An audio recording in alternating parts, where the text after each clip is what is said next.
السلام علیکم ورحمۃ اللہ وبرکاتہ. نحمده ونصلي على رسوله الكريم اما بعد فاعوذ بالله من الشيطان الرجيم بسم الله الرحمن الرحيم رب اشرح لي صدري ويسر لي امري واحلل عقدة من لساني يفقهوا قولي. ہماری آج کی گفتگو کا عنوان ہے ریممبرنس آف اللہ، اللہ کی یاد، اللہ کا ذکر. اللہ سبحانہ تعالیٰ نے ہمیں ایک بہت خوبصورت دل دے کر پیدا کیا ہے جس میں احساسات ہیں، محبت ہے اور بہت سے جذبات ہیں. جب انسان اپنے ان جذبات کو اللہ سبحانہ تعالیٰ کے لیے خالص کر لیتا ہے تو اسے ایمان کی حلاوت نصیب ہوتی ہے، اس کو سویٹنس آف ایمان نصیب ہوتی ہے. اس کے لیے ہمیں ذکر کے بہترین طریقے بتائے گئے ہیں.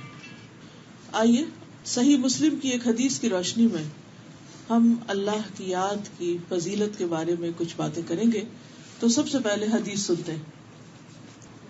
ذهب أهل الدثور بالأجور عن أبي ذر رضي الله عنه أيضا أن ناسا من أصحاب رسول الله صلى الله عليه وسلم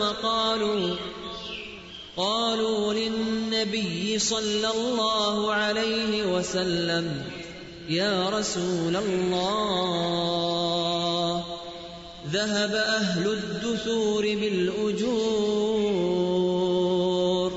يصلون كما نصلي ويصومون كما نصوم ويتصدقون بفضول أموالهم قال أوليس قد جعل الله لكم ما تصدقون إن لكم بكل تسبيحة صدقة وكل تكبيرة صدقة وكل تحميدة صدقة وكل تهليلة صدقة وأمر بالمعروف صدقة ونهي عن منكر صدقة وفي بضع أحدكم صدقة.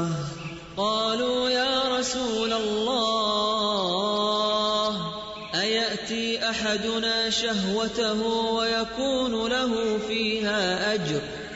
قال أرأيتم لو وضعها في حرام أكان عليه وزر؟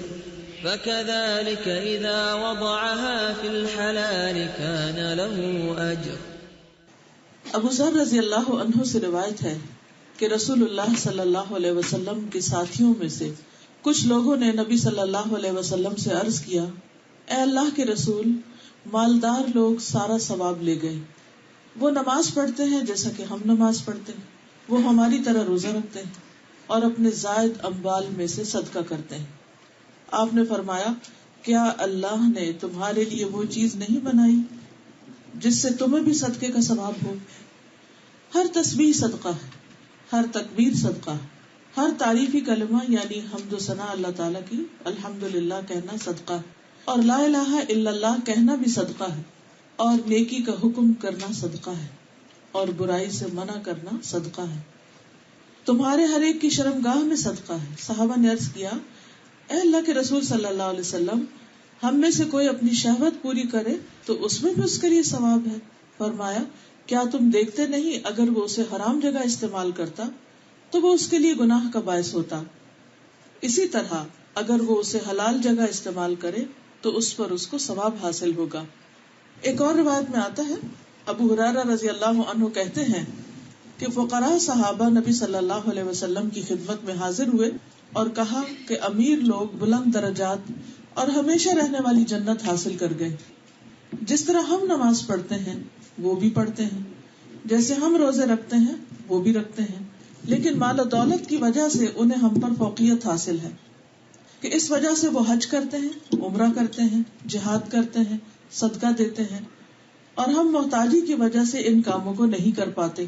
اس پر آپ نے فرمایا، کیا میں تمہیں ایک ایسا عمل نہ بتاؤں کہ اگر تم اس کی پابندی کرو گے تو جو لوگ تم سے آگے بڑھ چکے ہیں تم انہیں پالو گے، یعنی تم بھی اس ریس میں کامیاب ہو جاؤ گے.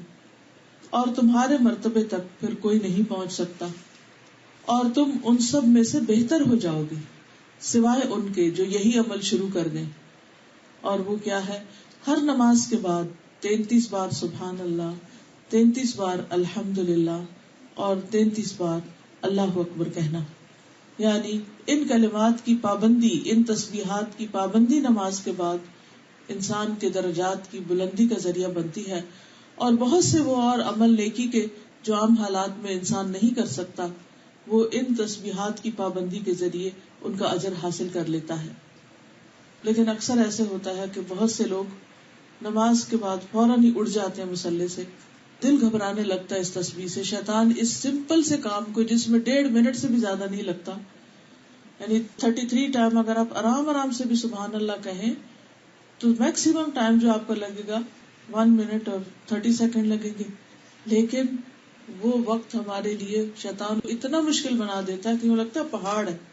لیکن جو لوگ اس کو کرنا چاہیں اللہ تعالیٰ ان کے لیے آسانی بھی کر دیتا ہے، اور اگر اجر سامنے ہو تو پھر کچھ بھی مشکل نہیں. کتنے ہی لوگوں کی خواہش ہوتی ہے کہ ہم حج پہ جائیں، عمرے پہ جائیں، کوئی بڑے بڑے خیراتی ادارے بنائیں، کوئی کام کریں، لیکن وہ نہیں کر پاتے.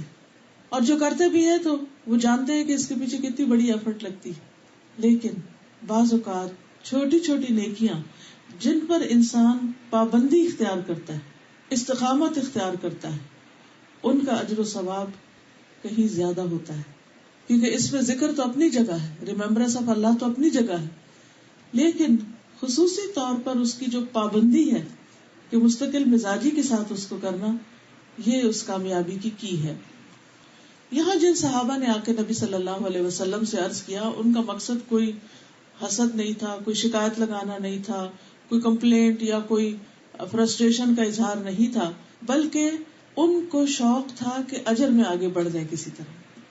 کیونکہ تو اللہ کا حکم بھی ہے نا، فاستبقوا الخیرات، نیکیوں میں دوڑ لگاؤ، نیکیوں میں ایک دوسرے سے آگے بڑھو، اور جو آگے بڑھیں گے وہ آگے ہی جانے والے ہیں. والسابقون السابقون اولئک المقربون، کہ آگے جانے والے بس آگے جانے والے ہیں، اور یہی مقرب لوگ ہیں. یعنی ان لوگوں کو اللہ تعالیٰ کا قرب نصیب ہوگا.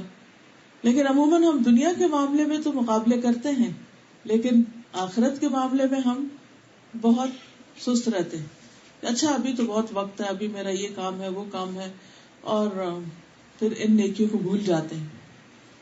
تو اس لیے بہت ضروری ہے کہ ہمیں ان تمام چیزوں کا علم ہو جس میں انسان عمل کے بعد اللہ کا قرب حاصل کر سکتا ہے.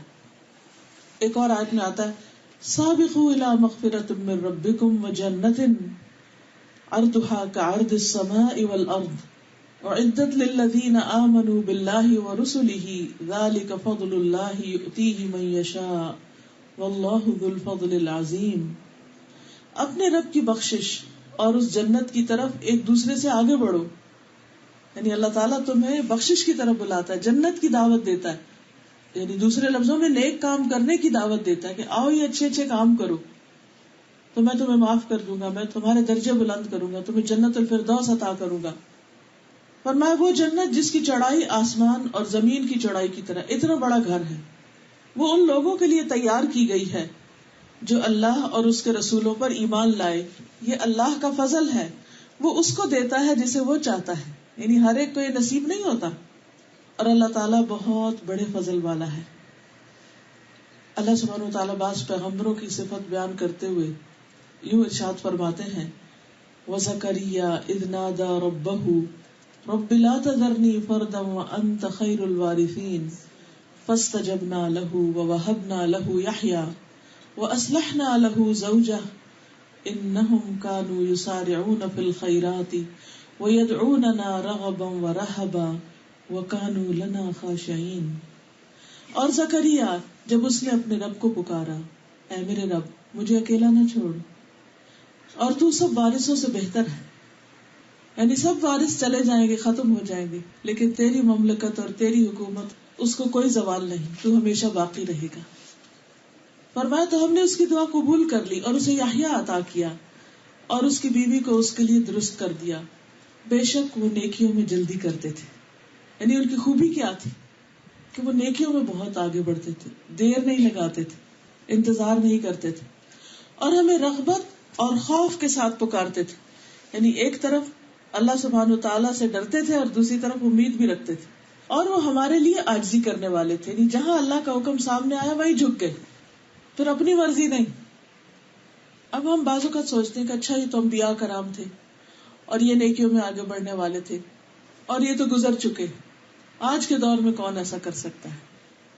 نہیں، آج کے دور میں بھی ہو سکتا ہے، کیونکہ نبی صلی اللہ علیہ وسلم نے فرمایا میری امت کے ہر دور میں سابقون ہوں گے، ہر دور میں. تو آج کا دور خواہ کتنی ہی خرابیوں کا اور برائیوں اور فساد کا، لیکن آج بھی ایسے لوگ موجود ہیں کہ جو نیکی کے کاموں میں سستی نہیں کرتے، وہ دوڑ دوڑ کر بھاگ کر آگے جاتے ہیں اور اپنے رب کو راضی کرتے ہیں. نماز کا معاملہ ہو یا قرآن پڑھنے کا معاملہ ہو یا دین کی باتیں سیکھنے کا معاملہ ہو یا کسی غریب کی مدد کا معاملہ ہو یا ذکر اذکار کا معاملہ ہو، وہ فوراً اللہ سبحانہ وتعالیٰ کی طرف بڑھتے ہیں. اور یہاں خاص طور پر نیکیوں میں آگے بڑھنے کے لیے صدقے کا حکم دیا گیا. صدقے سے عام طور پر ہم کیا سمجھتے ہیں؟ مال خرچ کرنا، کسی کو کھانا کھلانا یا کسی کو کپڑا دینا. لیکن صدقہ صرف کھانا کپڑا نہیں ہوتا، بلکہ اور نیکی کے کاموں کو بھی صدقہ کہا جاتا ہے. اب یہاں اس حدیث میں کیا فرمایا؟ ان بکل تسبیحۃ صدقہ، یعنی جب آپ کہیں گے سبحان اللہ تو یہ بھی صدقہ ہے، اور جب آپ اللہ اکبر کہیں گے تو صدقہ ہے، جب آپ الحمدللہ کہیں گے تو یہ بھی صدقہ ہے، جب آپ لا الہ الا اللہ کہیں گے تو یہ بھی صدقہ ہے. وَأَمْرٌ بِالْمَعْرُوفِ وَنَهْيٌ عَنِ الْمُنْكَرِ صدقہ، نیکی کا حکم دینا اور برائی سے روکنا، یعنی کسی کو اچھی بات بتانا اور کوئی غلط کر رہا ہو تو اس کو روکنا کہ بھئی یہ نہ کرو، یہ تمہارے لیے نقصان دہ ہے، یہ بھی صدقہ ہے. تو نبی صلی اللہ علیہ وسلم نے فقراء مسلمانوں کو حکم دیا کہ جن اوقات میں مالدار لوگ مال کمانے میں اور مال خرچ کرنے میں لگے رہتے ہیں، ان اوقات میں تم اللہ کا ذکر کثرت سے کرو. کیونکہ آپ نے دیکھا ہوگا کہ بہت سے لوگ جو دنیا کمانے میں لگے ہوتے ہیں، خواہ وہ بعد میں صدقہ کریں، لیکن ان کو نہ ڈھنگ سے نماز پڑھنے کی ہمت ہوتی اور نہ ہی نماز کے بعد بیٹھ کے تفصیل سے ذکر کرنے کی، کیونکہ ان کو ہر وقت ہری ہوتی، جلدی ہوتی. تو یہاں پر نبی صلی اللہ علیہ وسلم نے ایسے لوگوں کو وہ کام سکھایا جو ان کے کرنے کا تھا یا وہ آسانی سے کر سکتے تھے. پھر آپ یہ بھی دیکھیں کہ سارا دن کرنے کی بات نہیں کی گئی، بلکہ ہر نماز کے بعد ان اذکار کی پابندی کی بات کی گئی، اور اتنا کرنا تو سب کے لیے آسان ہے. پھر اسی طرح آپ دیکھیں کہ جہاں تک صدقہ کا تعلق ہے تو اس کے اور بھی بہت سے طریقے ہیں جو اس حدیث میں بھی بیان ہوئے اور دیگر احادیث سے بھی ہمیں پتہ چلتے ہیں. ابو ذر کہتے ہیں نبی صلی اللہ علیہ وسلم نے فرمایا تم میں سے ہر ایک کے اس پر صبح کے وقت صدقہ لازم ہے. یعنی جب صبح اٹھتے ہیں تو ہم سب کے اوپر صدقہ لازم ہو چکا ہوتا ہے اور ہم سب کو کرنا چاہیے. میں نے کہا اللہ کے رسول صلی اللہ علیہ وسلم میں کیسے صدقہ کروں جبکہ میرے پاس تو کوئی مال ہی نہیں ہے؟ آپ نے فرمایا سبحان اللہ، الحمدللہ، لا الہ الا اللہ، استغفر اللہ کہنا صدقے کے دروازے. امر بالمعروف نہی عن المنکر بھی صدقہ.